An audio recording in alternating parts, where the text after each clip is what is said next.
Jeshi la Polisi mkoa wa Songwe limefanikiwa kulikamata gari ilikuwa imeibiwa aina ya Mitsubishi Outlander pamoja na mtuhumiwa mmoja ambaye alikutwa pia akiwa na bastola ya kutengeneza kienyeji baada ya kufanya msako mkali wa kuwatafuta watuhumiwa kama nilivyosema hapo awali.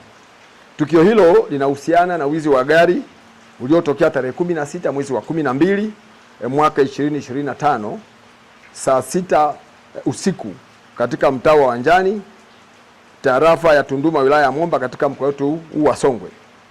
Gari hiyo kama nilivyosema aina ya Outlander lenye namba za usajili T897 EAC lenye thamani ya shilingi milioni 20, mali ya mwananchi anayefahamika kwa jina la Jovin Kafana mwenye umri wa miaka 37. Huyu ni wakala na mkazi wa Tazara katika mji wetu wa Tunduma, wilaya ya Momba hapa Songwe.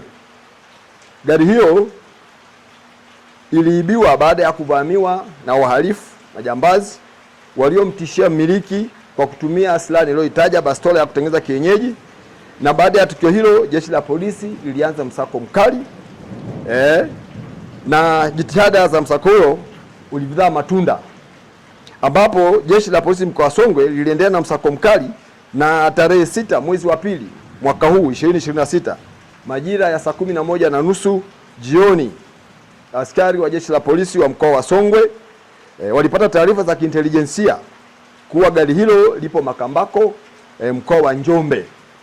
Ufuatiliaji uliendelea wa kwenda huko Makambako, na askari wetu walifanikiwa kumkamata mtuhumiwa aitwaye Bashiri Madembwe mwenye umri wa miaka 35.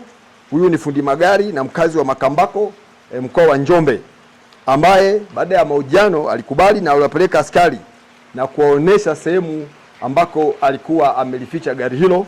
Lilikuwa limefichwa katika shamba la mahindi Ipilimo, kijiji cha Iyai, kata ya Ihowanza, tarafa ya Malangali, hiyo ni wilaya ya Mufindi, wilaya ya Iringa.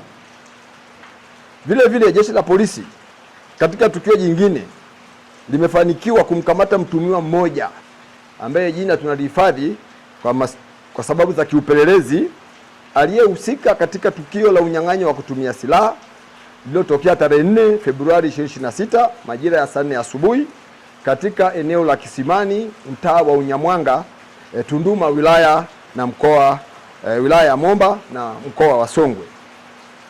Katika tukio hilo mtuhumiwa huyo na wenzake, kama mtakumbuka, walimshambulia kwa risasi Yengo Mwaipina, mkazi wa Sogea, wilaya ya Momba, mkoa wetu wa Songwe, na kumsababishia jeraha katika sehemu yake ya kiuno upande wa kushoto, pamoja na kumnyang'anya fedha taslimu shilingi milioni 54, huyo akitokea kuchukua pesa katika benki ya NBC Tunduma.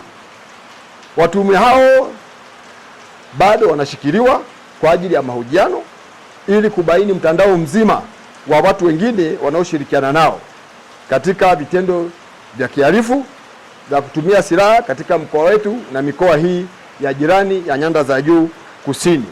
Tunapochukua pesa nyingi benki, kuanzia milioni 10 hata milioni 5, ni vyema polisi tukapata taarifa, tukatoa escort ili watu hawa waweze kusafisha fedha zao kwa usalama. Askari tunao wajibu wa kufanya hizo kazi, kwa sababu kazi ya msingi ya polisi ni kulinda raia na mali zao. Kwa hiyo ni washauri wananchi, tusiangalie biashara tu, lakini pia watu wa benki mtusaidie. Mnapokuwa na miamala mikubwa namna hiyo, basi tushirikishane ili tuweze kuwa na uelewa pamoja katika taratibu za kusafirisha pesa nyingi, ili madhira kama haya ambayo yametokea hivi karibuni yasiweze kutokea katika maeneo yetu. Kwa hiyo niombe wananchi katika mkoa wetu wa Songwe wafanye kazi halali na si kutegemea makosa ya kihalifu, kwani uhalifu haulipi.